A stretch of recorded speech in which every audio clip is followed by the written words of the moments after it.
Welcome all. This is a public meeting as required by the Planning Act to afford any person an opportunity to make representation with respect to a proposed official plan amendment for 467 Sunset Drive in the municipality of Central Elgin.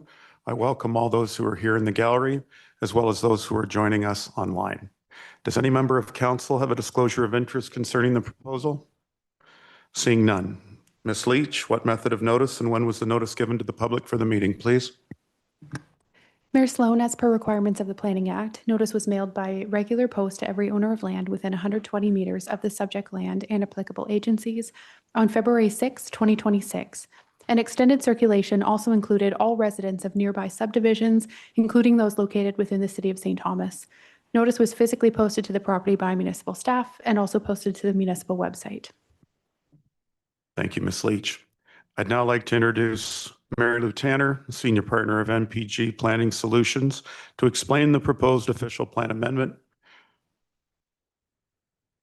Ms. Tanner, welcome back. Thank you very much, Mayor Sloan and members of the community and members of council and staff. It's my pleasure to be here this evening for this public meeting under the Planning Act. And we'll just get the presentation loaded. For those of you who were able to attend the open house that was held last week on Tuesday evening, a lot of the material you're going to see this evening will be similar, but there will be people both here and online who may not have had that opportunity. So we want to give everybody a fresh perspective and overview of the proposed official plan amendment. We can go to the next slide, please. So this is the hospital lands. They're directly across the street from here. It won't be news to anyone, but we just want to outline what we're dealing with in terms of the hospital lands, generally at the northeast corner of Sunset and John Wise Line, and then carrying over to Fairview and south of the Miller's Pond subdivision. It excludes the OPP station on John Wise Line, as well as the Southwest Center for Forensic Mental Health Care on Sunset. So we'll go to the next slide, please. The hospital lands are being divested from the province of Ontario as the hospital has been closed for a number of years.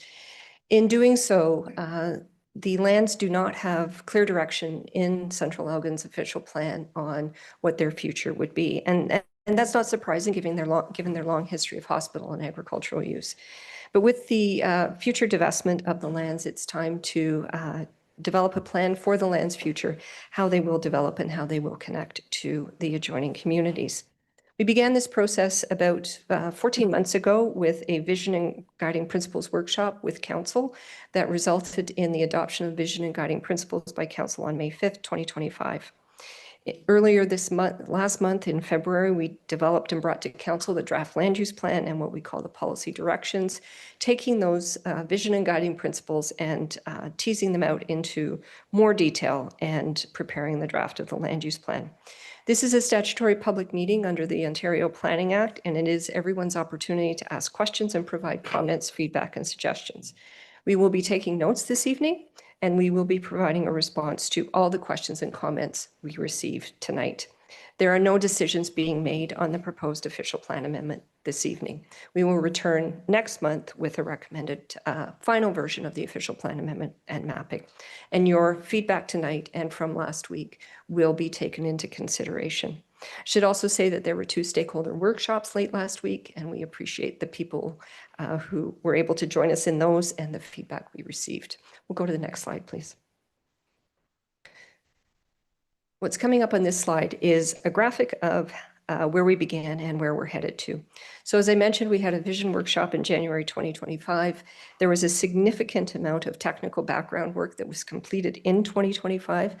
The majority of it was completed by the province of Ontario, and it included things like market studies and transportation and natural heritage studies and servicing studies, including stormwater management. We've taken all of that information and translated it to the policy directions and land use plan that we worked on and released in February of this year. And we are now in the process of engagement on the official plan amendment, which includes both maps and draft policies. Next slide, please. Last fall, we conducted extensive public engagement on what we call round one, and that occurred in November 2025 on the land use plan and proposed policy directions. There was one public open house, one online survey, 4 stakeholder meetings, and we used a variety of tools to make sure that people were aware of the project, of what was going on, including many of the notifications that the clerk provided this evening. Total of 453 resident participants provided input to us. Next slide, please. So from the round one engagement, we heard, and this has been pretty consistent throughout the project, the importance of housing and housing affordability and providing housing for people who are choosing to call Central Elgin home, and also ensuring that as the VW battery plant opens and related businesses, that there's housing opportunities for those workers in Central Elgin. We heard about the importance of parks and making sure that parks were accessible and affordable for people to access, and protecting natural heritage features. We heard a great deal about transportation and mobility, including the importance of walkable and bikeable streets, making sure that both cars and pedestrians and as well cyclists have a safe road network to use, and ensuring that we are looking to the future should transit come into this community. For community facilities and services, it is really important that people have a place to shop, that people have a place to go get a coffee, a bank to go to, that there's community facilities such as a school and a community center for residents to be able to access within this neighborhood. And finally, we heard the importance of heritage and identity and recognizing the site's legacy and looking at options for the existing heritage buildings as well. And we'll go to the next slide, please. The draft official plan amendment for consideration includes the detailed set of policies with guidance and policy requirements on things such as housing and parks and servicing, community facilities, the downtown Main Street area that I'll touch on in a little bit, and more. There are a series of maps that I will walk you through this evening, as well as an appendix that shows how the lands will build out and some preliminary thinking on what that timing looks like for those lands. As I mentioned, we did have a public open house on February 24th, which was last Tuesday, and we had, at last count, I heard 117 people attend, which we're very grateful for all of the people who joined us and were able to provide their input. And the input we received that night will be responded to as we move forward. We're here tonight for the statutory public meeting, and we are working through all of this engagement to gather feedback and learn more about changes and issues and opportunities members of the community have. We are required to circulate to agencies in this province when we do something like this, so that has taken place. We are awaiting agency feedback. That is agencies like the school boards, like the Conservation Authority, like the County of Elgin, and we'll look forward to hearing from them as well. We will be finalizing everything after the public consultation and agency consultation is concluded. And there will be responses, as I mentioned, and in my experience through processes like these, there are always updates and edits and changes that occur after we hear from people. So we'll go to the next slide, please. So I want to start with the land use plan, and just to orient everyone, north is up to the top. The street on the left is Sunset, across the bottom is John Wise, and then turning at the end of the colored map north on Fairview. So let me start over at Sunset. We have provided at the corner of John Wise and Sunset an institutional block of land. This will be for facilities such as healthcare, nursing homes, residential care facilities, government offices, and things like that. The province of Ontario has asked that we retain a minimum of 42 acres of institutional use, which is what they are going to retain for their purposes to be determined in the future. And this area achieves that, plus a little bit left over for something such as a nursing home or a retirement home. As we look just north of that pinky purple block, there is a road connection. It comes in opposite Karen Street to line the streets up and be able to provide good transportation access. And that will carry eastward, but will not go directly through to Fairview. The orange areas that you see just off of Sunset are medium density housing. That would be 3 to 6 stories. It would be things like townhouses, stacked townhouses, and low-rise apartment buildings. You'll see some green areas coming off of Sunset as well. Those are natural heritage areas. There is a creek and a Conservation Authority regulated area around that creek, as well as what we call an ephemeral creek. So it's there sometimes, it's there, not there all the time. It's dry, but it has been identified in the Natural Heritage Study. It will require more work to understand how it is going to be retained and protected, and if it's going to be retained and protected, because it doesn't flow year round. The very bright green area just east of Sunset is a stormwater management pond, which is required for stormwater drainage. As we start to look to the interior, you can see that the orange areas are medium density housing, that is that 3 to 6 story housing. And the yellow is low density housing, which is up to three-ish stories, and it would be singles, semis, some row houses, and would provide the ability for a lower density form of housing. One thing to note in those yellow areas, which are connected and adjoining Miller's Pond, as well as in the southeast, there are some areas that are hatched. They will have access via a rear lane because they front on a collector road, and we just want to make sure everybody has safe driveway movement. So those will be rear lane, low density homes. Within the middle, you can see that there's some red areas. We heard very clearly from the market study that there is a need for additional commercial space in this community. And through discussions in the council vision and workshop, it was determined that the appropriate form would be what we call a downtown Main Street, so commercial uses on the ground floor and apartments above. You'll also see an area that has in red that is outlined and has a dotted outline, and that is a location for a future grocery store. The very bright blue color will be future community services, things like a community center and schools. We have a couple of higher density areas in the fuchsia pink that is on John Wise Line, and those would be high density apartments. They would be up to 8 stories in height, but no higher than that. There are a number of parks throughout the community of various sizes. This is to provide different opportunities for different users. The smaller park would be children's play equipment and seating areas. The larger ones would be for sports facilities such as soccer fields and baseball diamonds and things like that. And within the downtown Main Street area, we also have a small green area that will be a future public plaza in that area. And then as we moved just a little bit further east, you can see that there are 2 blue areas.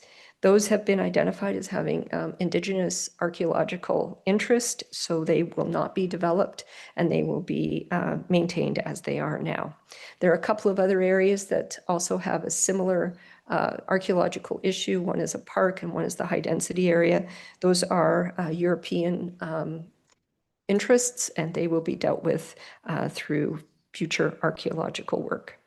And finally, just up in the very northeast area, there is a provincially significant wetland surrounded by that blue archaeological area, and that wetland will not be developed. It will be protected. And finally, there is a stormwater pond adjacent to Fairview Street.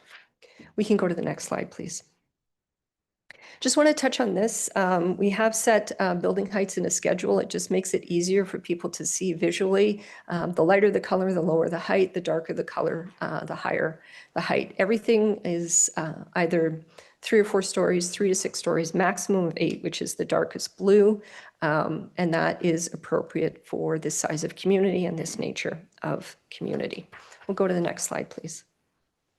This is the road network schedule. It is very similar and exactly the same, actually, to what you saw on the land use plan. We have included in it where the roads are going to be and how the community is going to connect. These roads will be very similar to what you see in other typical subdivisions, whether in St. Thomas or in Central Elgin, just ensuring that there's safe movement of roads, but not creating the opportunity for cut-through traffic and speeding. If you want to cut through this future neighborhood, it's going to take you some time, and that is purposeful.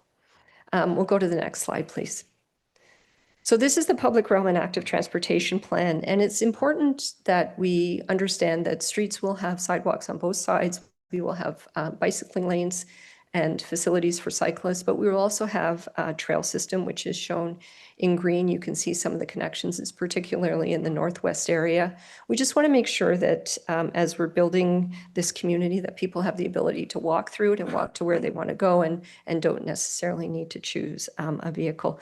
You can see on John Wise and on Sunset, there's circles at some of the intersections. Those will be gateways. They may be roundabouts, but they'll be something that defines that you're coming into this community. Sometimes it's public art or banners. There's a lot of different wonderful opportunities for that. Next slide, please. This is the preliminary phasing plan, and it is one that we are continuing to look at. It is very much tied to how much servicing capacity will be coming in what years. The development is proposed to start at Sunset and move eastward in phase 1, which will be to approximately 2031.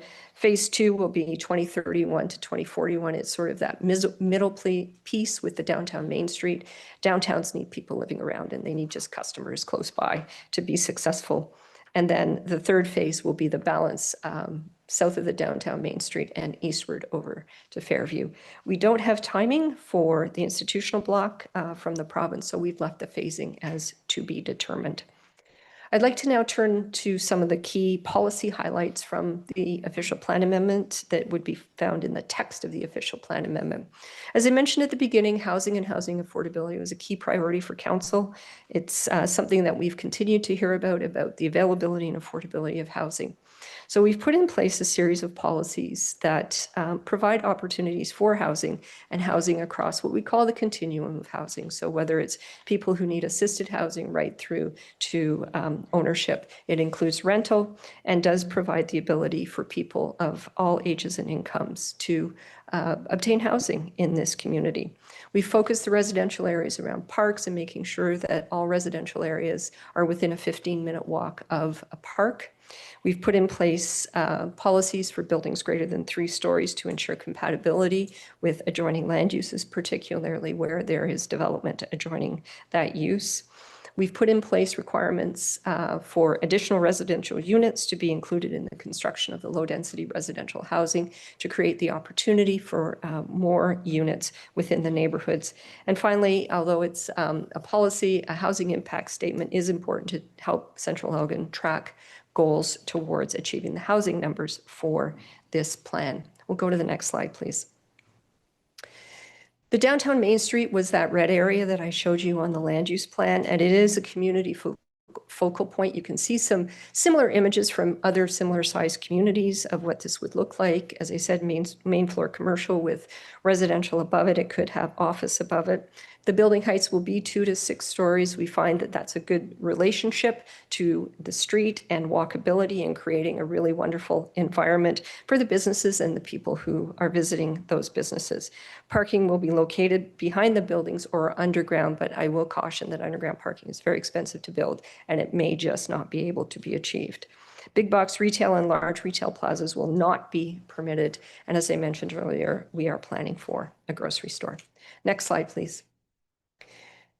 I spoke earlier about the institutional area on Sunset, and part of the reason for that is there's a number of institutional uses along Sunset. I mean, this building is part of it, but you can also see on the opposite side.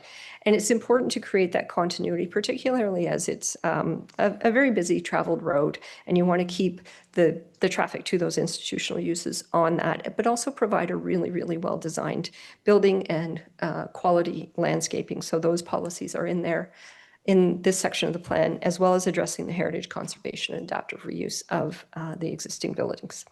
For cultural heritage and archaeology, as I mentioned, there are some areas that have been identified with First Nations interest, as well as European settler artifacts, and those will both be dealt with appropriately. For the First Nations, it will be in partnership and working with those nations on what needs to happen in those areas, and there will be a commemoration and an interpretation plan with the rights holdings First Nations prepared. We'll go to the next slide, please. For the round 2 public engagement, as I mentioned, we started it earlier this year. On February 9th, we brought a series of reports to council, releasing all the things that we've been talking about, policy directions and the draft official plan amendment. We had the open house, as I mentioned last week, as well as the 2 stakeholder meetings.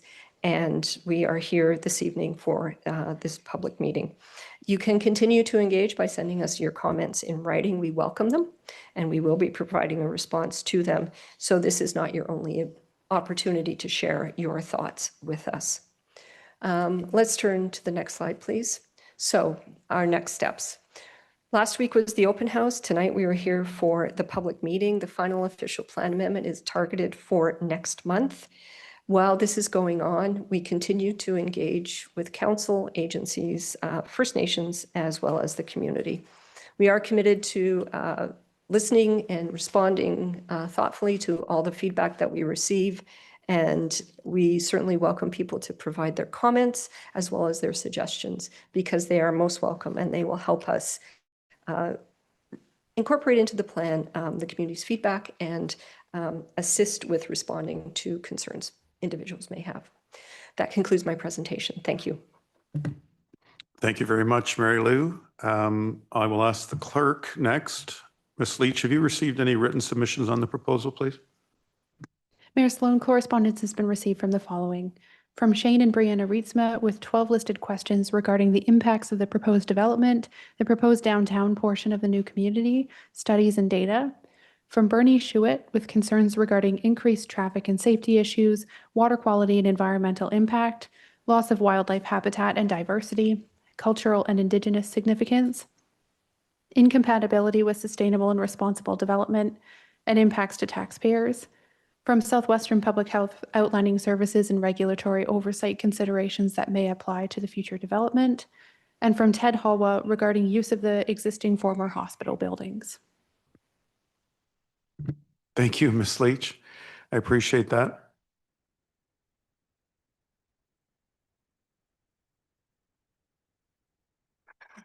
That's okay. I'm going to ask now, we have a pretty robust group in the gallery. I'm going to open the floor now for questions. So Mary Lou, if you just, I'm not sure if anyone here would like to come forward. As Mary Lou says, this is the opportunity for your feedback to be heard on the record.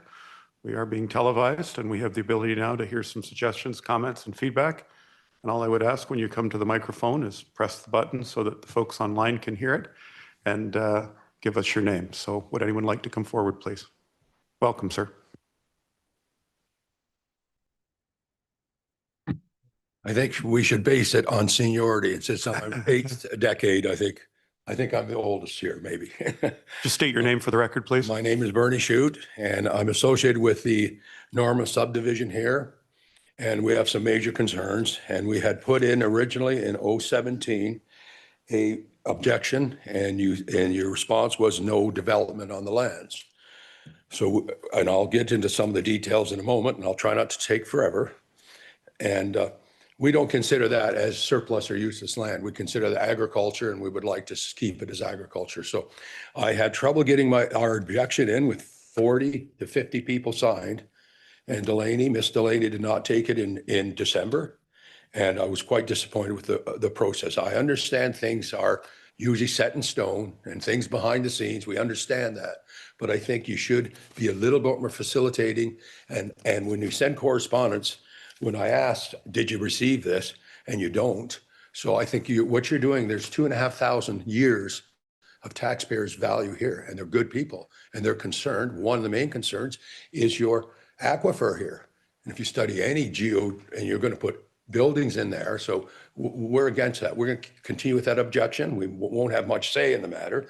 So I think you should be talking, the councillor should be talking to your people that you represent, and you're going to find you've done a poor job of communicating. All of a sudden it comes out and there's a new city. Well, here's what I'd like to read. And so you do have our petition, do you?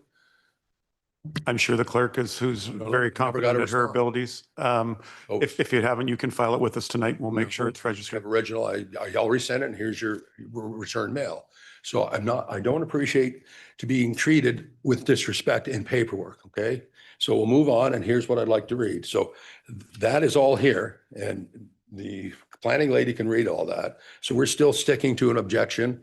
We consider you can still do the Ontario Hospital with the existing zoning, which you have years to do. And then I'll just read some more details. So I would really be nice if you read what we put in our petition. And I think the communication was broken down, and I don't appreciate not calling back. I feel ghosted totally. All right. And we have no power. We know that. We're just a small guys. Okay. So here's what I'd like to read. If I can quickly get there, and I'll be almost done.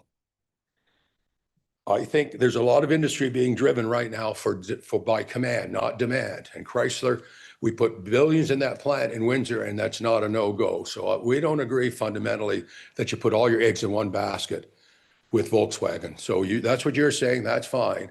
But to call that useless land, it's not. It's quite valuable land. And it's farmed, it's been farmed for 50 years. And I think I'm concerned that I see all these municipalities developing, but the housing situation at 635 a unit isn't even break even for the builders. So we've kind of hurt a lot of people with this whole rental housing issue. That's a separate issue. But the small one bedroom in St. Thomas is 21,000 a year. How many people do you think can afford that? So we've got some real structural issues. Now, I think you mischaracterized that's not unused land, it's productive agricultural land. And I think when I heard Mr. That the land, this land does not live forever, and Mr. Martin was vocal against that. And of course, there's acquisition. You gave them 1,500 acres. So I think one thing you should consider for the norm, it will affect their groundwater. It's the best well water you could ever get. It's an aquifer that runs through the Ontario Hospital. All right, it used to feed the Ford plant, and I've been drinking it for years, and nothing's wrong with me. You got some humor. Attaboy. So moving ahead. So we believe it's still major institutional. It's still agriculture, still open space. And I agree, all those natural heritage is great, and the river that runs dry, but we're not ready to accept a new city. All right, and I'm going to read a couple more things that if I can find my notes properly. Here we go. So basically we're framing it country versus city. And the way I see the city's being developed, and I don't understand it because it's not affordable. When you go to Talbotville, you got 6,000 square foot homes on a little lot. So the Bank Act is pretty strong. So moving ahead, if you remember the Townsend fiasco, about 1,200 acres, and it was guaranteed a steel boom. So when you go to one industries, and there's no guarantee Volkswagen is true to their commitment. All right, so a lot of these corporations get government funding, and the government's happy with the jobs because you get 40% of your money back. So it's gone too far. All right, I see too much suffering and too many people at the bottom. So let's finish with this issue. Sorry, I threw that in there, I was wrong. Transportation safety, who owns Southdale? You want to walk down there and you put that new subdivision, you haven't put a dime in it, and my friends are almost killed with the traffic. I know it's 60, but there's not a sidewalk, there's not a walkway. And then when you did the new subdivision there, all the water went to everybody's basements, and they're too afraid to sue for 20 or 40 grand. So no, you have problems with your water issues. So, and some people are paying $350 for water coming in and out. What do you think? Do you use your AI to do a budget? So I think you're going too far. We want the right to object. That's all. We probably don't have much say past that, knowing the changes in the Land Tribunal Act. But I think there's some other issues of ethics involved. So I feel that's important to know. I don't think you've done the safe conditions there. And the effort it took just to change to 70 kilometers shows there's too much stickiness, there's too much, but it's everywhere. Not just blaming you fellows or women personally, but I think you should be talking to your base. And I think you should be doing a survey of everybody within a mile of here. I felt that whole program was one-sided. You couldn't have an opposite. You couldn't have the open mic to say the opposite, and nobody said anything the opposite. Nobody could speak against it. So what's the point? So I want to put my objection in for this group of people, and they've spent over 2,500 years of tax paying. So that should be respected. And that's the main concern for this. And I'm sorry, Councillor Woman, if I didn't talk to you about it, okay? Because I'm trying to do other things. So the other thing is with this water fiasco, $400 million, I have no clue on the water on the plant. And all what I know is the people that live to the east of that plant are going to struggle. So there's going to be a lot of chemicals, a lot of issues. I know you want it maintained, but it seems every time these big projects, they run out of money, they shut down. And Nexstar, which is right here, put over $1 billion of Canadian dollar money in it, and they sold their share for $100. And that's not right. So let's get our business affairs in order. I know it starts from the top, and we're nobody. I mean, the lowest of low. But please listen to people and don't ghost us like that. That's not polite. So if they're really scarce land, you've got 110 acres with apparently Cannondale says they sold it to a developer. So can't we slow it down a bit? Because I don't believe in this new city. Other people don't. And if you want to do an independent survey of everything within 2 miles of it, I ask people in Port Stanley all over, are you asking your constituents, or are you just dictating from top down is how we feel? So it's not going to bother me what you do, but I think you should be a little bit more held to task, but it's the way it is. And I understand that. And I don't appreciate that when there's an economic, I understand you want to have more tax dollars. That's going to be $500 million. If they're successful, great. But if you believe in the EV industry, where's everybody driving their EV cars? All right. So I've been in US industry and Canadian industry for 20 years. And I think this country should not be supporting the losers and subsidizing the ones that are not guaranteed. There's a lot of environment issues there too. So I'm not in that. That's already said and done. So if you said you're going to ameliorate the people's water here, that's fine. I don't even know if your water supply is going down there. Your developers gave me 30 years ago a map that they had already planned out. So you can't change. So I think you guys are all being controlled, and I don't think you're standing up for the individual taxpayer, 100%. And anything, one other thing, our 50 signatures have been ghosted by municipal. They're not even saying, oh, thank you for your letter. Why? Can't you communicate? Why is it so difficult? And I said, did you get it? No. And then you say something here and you kind of repeat it, but that wasn't the crux. The crux was we were objecting, and we're sticking to, and we objected in 1917 or 2017, and we're objecting today. I know. And so I say, put it off another 2 months and have more consultation before you start getting all these quotes in. All right. And that you're going to find lots here. So they're going to say the same thing, that they're concerned. And so we have to accept your vision, but I don't agree with your vision. Okay. Sorry, sir. Okay. I'm off. Yeah. Thank you, Mr. Schuett. We chatted at the open house. No, I'm not cutting you off. I'm just going to reply to a couple of points. We chatted at the open house. You're an active, amiable person who very nicely told me last week your concerns. I listened to them. They're now on the record. So I do believe that this is an opportunity for that to come forward. I'm not knowledgeable enough to speak on the water issues. I think you would agree that the building of a plant to the north of St. Thomas in former Central Elgin land wasn't something that this council exactly, how shall I put it, expected when they ran for this term. So just give me 60 seconds. You make good points, but at the end of the day, this is the opportunity for you to object. I put you firmly in the object category. And I realize that there's a lot of unease about the development that's going on there, the money that's being spent. I quoted the other day them saying that $11 billion in foreign direct investment is coming to St. Thomas. And that's not just PowerCo, but that's the graphite place that I can never remember the name of. Finite. So think about this for a council perspective with respect to the calls we already get about traffic, right? So the development that will come with that, regardless if it's across the street, north of St. Thomas, east, west, or you name it, you have to admit that the full build out of that facility, what they call Yarmouth Yards, it's nice of them to give us a name, will change this community, right? And the people at this table and the people at the provincial and federal levels don't always come knocking on our door finding out exactly how we'd like to see that happen. So and the only other comment that I have is I don't consider it a new city. I consider it a new community. And I'm not sure if my colleagues agree with me or the folks that are here. But ultimately, if there's going to be the growth that's coming, there's going to be, as was stated very clearly, who do we want people, where do we want them to choose to call home? Now, if it's Central Elgin, we have to prepare. I will say to you and to the people that are here this evening, as a council, our first concern at the start of this project was that Central Elgin wasn't left holding the bag of a development that wasn't going to be paid for, and that somehow the citizens here or anybody that lives in Central Elgin would be negatively affected. And I attest to you today that that will not happen. And that's not because of happenstance. That's because of the last 18 months and working on a deal that firmly gives Central Elgin the ability to recover costs, to work in phases. And at the end of the day, I do believe that there are concerns about how quickly things will happen. We heard at the start that PowerCo would be, 3 phases. There are 3 terminals now. It's 2 terminals or 1, and we hear different things. So I believe that we've done our best to try and respond to something that came along that we never knew would be here when we started. Appreciate you always being very kind, and I will give you another shot here, but you have my number.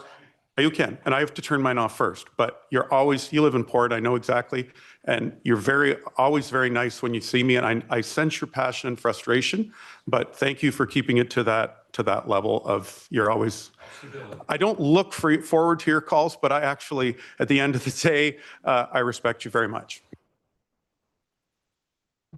Respect is usually earned, so I'm not sure, but I would just like to ask one question. What did you guys anticipate of your property taxes? If you said 5,000 homes times, so 5,000 a year, my math shows it's $500 million over 30 years. Isn't that a fairly significant responsibility?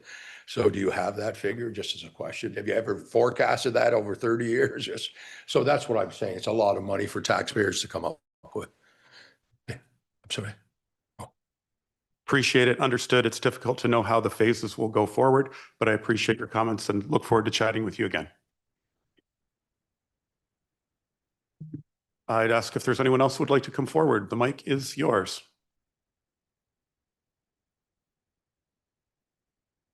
Mr. Leach, welcome. Your Worship, members of council, staff, I'm Donald Leach, and I'm the chair of the Municipal Heritage Committee. We have a number of other committee members here in attendance as well.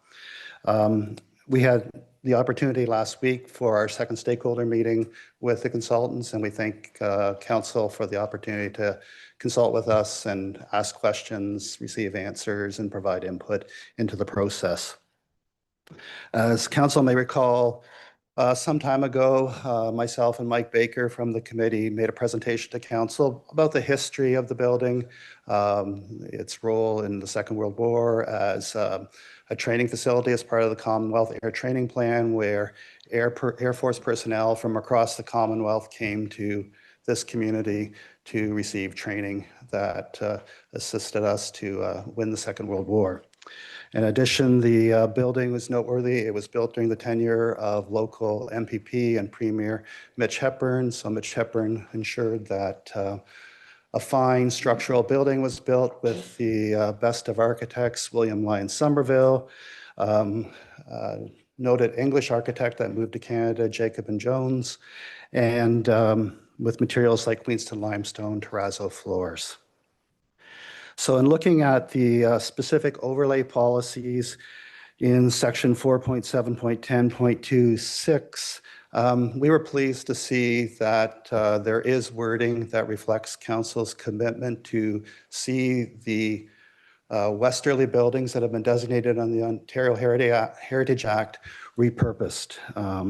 That site alteration will conserve significant built heritage resources, and that there'll be encouragement for adaptive reuses of significant built heritage resources.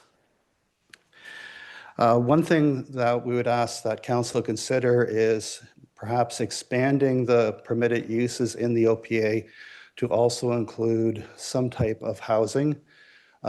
We see that as by including housing as a permitted use, that may assist with the repurposing of those buildings, that it provides an expanded range of uses, something that may be assisted housing or something along that type of lines that may be appropriate for those buildings. We would also ask council to consider, it's beyond the official plan amendment, we understand, but in 2019, there was negotiations between the municipality and the province about a heritage easement agreement. The heritage easement agreement intent was that when the province sold the building to a third party, that there would be additional protection for the building. And that agreement was went through a number of back and forth sessions, but would provide additional protection and reaffirm council's commitment to see those buildings develop, because we recognize if the building remains in the province ownership, the Heritage Act bylaw doesn't apply, the official plan doesn't apply, the province can do what it wishes. And I guess the final point I'd raise is we learned through our stakeholder meeting about the consultation with the various First Nations that may have an interest. The committee recognizes that the heritage of Central Ogden didn't begin with European settlement a few hundred years ago, but goes back thousands of years. So, the committee would welcome the opportunity to work with any interested First Nations that are looking at commemoration activities, as the First Nations would deem it appropriate and in the spirit of reconciliation. So thank you for the opportunity to speak to council. Thank you, Mr. Leach. We appreciate those comments.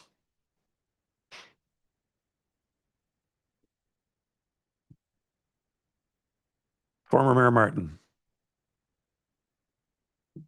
Thank you, Mayor and council members. I just am very familiar with the building, and I agree with, like Mr. Leach has made the point that we really would like to have the council here tell the province we want to see the building maintained and retained. The parts that were designated when I was on mayor at that time. The repurposing of that building is it's so easy to repurpose. They in the plan there is a section for a community center possibly. There's a gymnasium, there's cafeterias, there's an auditorium, there's chapel, there's libraries. They're all in that building already, and they're right at the back part of the designated part, so they'd be perfect for a community center already. As Mr. Leach said, there are sections at the ends that could easily be housing. We took Indwell through that building in 2019. And they were just excited. They were so thrilled. They wanted to jump right in immediately and start doing housing. And the only stipulation they wanted was some transportation from there into St. Thomas. And we had to get cooperation from St. Thomas for that. But it didn't happen. St. Thomas jumped on Indwell and got them to do a few things in St. Thomas. And it's great that they've done that. I'm not criticizing them that they have done that. I think that's very important. But there could also be luxury apartments in there, and there's tremendous park space in between all these sections of building. And I know there's the hospital, they're looking for possibly a hospital. There is that field at the south end that could, but you could still incorporate the offices in the current building is extremely strong and well built, and is a real testament, of course, to Mitch Hepburn. They said at the time that if a normal building costs $1 a square foot to build, this one costs $10 a square foot, because he put the most expensive material in there. And if you go in, you can see the brick walls inside, as well as the glass bricks everywhere to let light go through the building, and of course the Queenston limestone walls. So all I'm saying to you tonight is I really would like you to encourage the province to let us repurpose that building, the parts that were designated. We did not designate the far back parts. Only Indwell thought they could do those too. They said that was no problem. They've looked at so many, they've taken and done things in factories, etc. But the nice thing about repurposing those things there as well is you don't have the cost tearing it down, and it would be extremely costly to remove. And you're making good use of our heritage. And that is, as Don said, that was the air training, ground training space for all of the Commonwealth. That's not just Canada. That's England and all over. They came here to be trained from all over the Commonwealth. And so that's really makes it a significant building for the country of Canada as well. So, may I ask a question, Mrs. Martin? When was this building built? Because I noticed when they started doing the construction here, it's not a heritage designation. So when was the county building here built? This one here was built just shortly after that one. It was the nurses' residence, but that one was completed first and taken over, as you know, during the war, before it actually became a hospital. But once it became a hospital, then the nurses' residence was built. Yeah, I've been very concerned. I will say Mr. Konechny called me and asked me what I thought of what they were doing on the outside. Me too, and I think we both have concerns, but I was very surprised that this building wasn't heritage designated. It's because it belongs to the county, and the county have to be willing.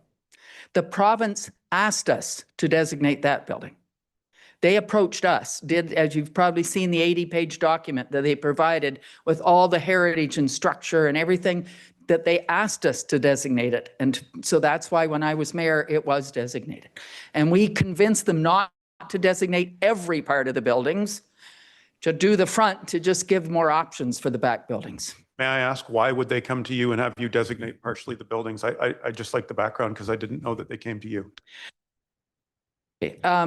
They came, Don might be better because he was the certain CAO at the time, but they came to us because Infrastructure Ontario, which is what they were called, they wanted that. They wanted originally the whole farm preserved, everything, because it was the last psychiatric hospital and farm that fed, you know, their patients. I mean, when I worked there as a summer student, when I was in university, there were over 2,000 patients in that hospital. And they fed them. They provided all their meat, their vegetables, everything. And the patients all helped with that. They helped farm. My ladies used to go out and pick vegetables and prepare them for supper. So, I mean, Don, if you want, maybe Don can speak to exactly why the province, but I know Infrastructure Ontario did want it preserved very strongly, felt that way. I'm afraid Premier Ford has replaced all the people on Infrastructure Ontario from that time, probably deliberately. Thank you for clarifying.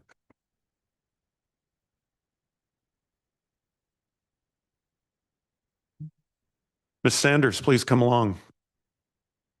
Thanks, Nora Sanders. And I'm also part of the Municipal Heritage Committee, but I think I'm here more just as myself, a resident of Port Stanley, because others from the committee have expressed so well. And I just want to add a little bit, because I back in the day, early 80s, I was on the community advisory board for the psych hospital. So I was familiar with it in that way. I used to represent some of the people that were, as clients, some of the people that were there. But I'm enough of a conservative to have the instinct that when you've already got something, you think about how to use it rather than replace it. And I would be hard put to think of a more solid building in the county of Elgin than what's right across the street here. Now, Sally's just explained, you know, Mitch Hepburn, and this was his, you know, his bailiwick and his, you know, great contribution to our county. We were part of a couple stakeholder meetings, one just a couple days ago, and I was at the public meeting last week. Today's the first time I've heard it mentioned that the development in stages is going to start from Sunset and end up and move the other direction. Because I had, I guess, the false impression that decisions weren't made yet about the buildings. So that I assumed that the reason the whole picture shows all the way back to Fairview was that they'd start from where there's nothing there. And if we need housing, you know, get going building it. So I just say, I've been part of different consultations. That was the first I'd heard of it. And I just think if housing's the priority, those buildings are there. And as Sally said, could be luxury places, could be, you know, if they can make Balaclava Street School into a housing, which is it's going to be a beautiful thing. There's huge capacity here. And I was privileged and grateful to have a tour there back in October. A little bit sad when we were there a few weeks ago, late January, to see that Infrastructure Ontario has let it go in that short time. I mean, the damage to it is in that time is superficial, you know, paint and ceiling and broken glass and stuff. But the building's been sitting empty a long time. And so I guess I should have said, I meant to say first, I'm grateful to see some planning happening to use it or to do something here, because it's kind of sad to have that place sitting empty all these years and so on. But I would encourage you to think through whether it can't be used and why on earth it wouldn't be. I'm pretty sure whatever they build out here, houses or apartment buildings, won't be of the quality of what's already there. And, you know, why not? Why not use it in some way? And you know, when we've had these stakeholder meetings, we've asked in the one last fall and again this week, and now it's more clear, but we said, how can you be planning about community facilities, about park space, because there's all those courtyard areas there, and all that, without taking into account what's already there? And it wasn't clear to me why they're not, except the excuse was, well, that's up to the province. So it needs to be done together. And with the map we've been shown, the purple part is part of it, but the buildings are partly on the purple part and partly on the other part. And to show that it's going to be communities, something or other, without taking into account there's a building already there. So I would just maybe like slow down a little bit and think about that would be my wish and my hope, if it isn't too late. The other thing I wanted to talk about, it's just my own thinking, and it's not about the building so much, but this whole idea of a whole downtown and stores and so on. And I guess my question on that is what research has been done as to the impacts on Port Stanley businesses and even St. Thomas. Like my hope has been, I'm a proud resident of Central Elgin, but I mean, I'm one that does remember St. Thomas having a downtown that you went to get shoes or clothes or whatever. And my hope was with the battery plant that we might see some revival. And now I see this being planned to kind of cut into that. So I guess I just raised that question. I'm assuming with all the work that the researchers, the consultants have done, that they've done that kind of analysis, but I haven't heard it reported on. So those are the things I want to say. Very grateful for the chance to speak tonight. Thanks very much. Just quickly, the first phase will be to the north of the site. So for building the 26 to 31. Second, with regards to this community and there being a quote downtown, I mean, if you didn't do some planning at the start, Nora, you might get variety stores on some corners. So I think you would look at it as the quote downtown, which is just putting together some, a cluster of commercial entities, would be that it would complement either Port Stanley or St. Thomas as opposed to compete with. Just my looking at it. And again, I mean, that build out of that phase isn't till, I don't know where Mary Lou is, that's 2031 plus. So we do have some time for some sober second thought on that. But I appreciate your comments very much. I'm scanning the crowd. Please come forward. Thank you.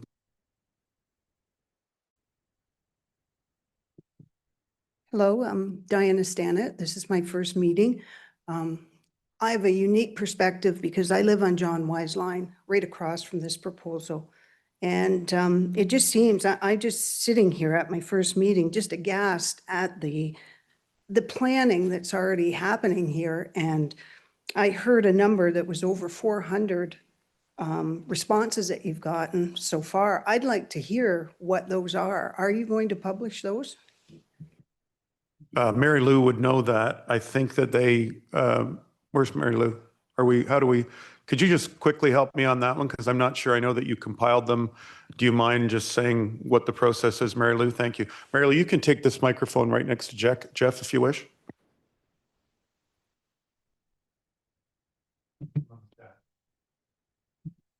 Thank you very much. The summary from the open house will be prepared by Laura Consulting. They're working on it now. All of the questions and comments we get tonight, we're taking notes on, and we will prepare a summary of what we were asked and what the response is. So we may not have all the answers tonight, but we're committed to getting answers to all of the comments and questions and releasing it. The question, though, if I may just help you out here, it said on one of the slides that we had 400 responses. I think that's what you're referring to. So those 400 responses, is that aggregated? How does that information come forward, please, Mary? Thank you, and thank you for clarifying. So the summary from round one is available publicly. You can find it on the February 9th council agenda, or if you want to connect with one of us from the project team, we can get you a copy of it. Very good. Any further comments or questions? Go ahead. I don't really hear the support of all these good folks that have come forward and spoken thus far. And I just don't see the positive.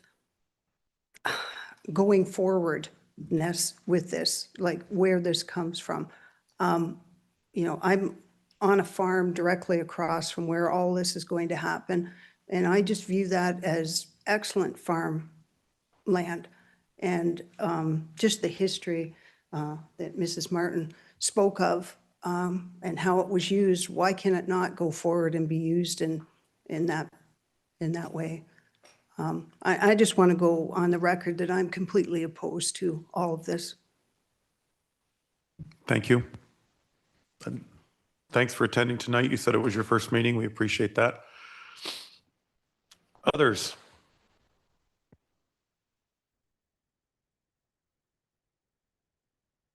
Any of the council colleagues have any questions?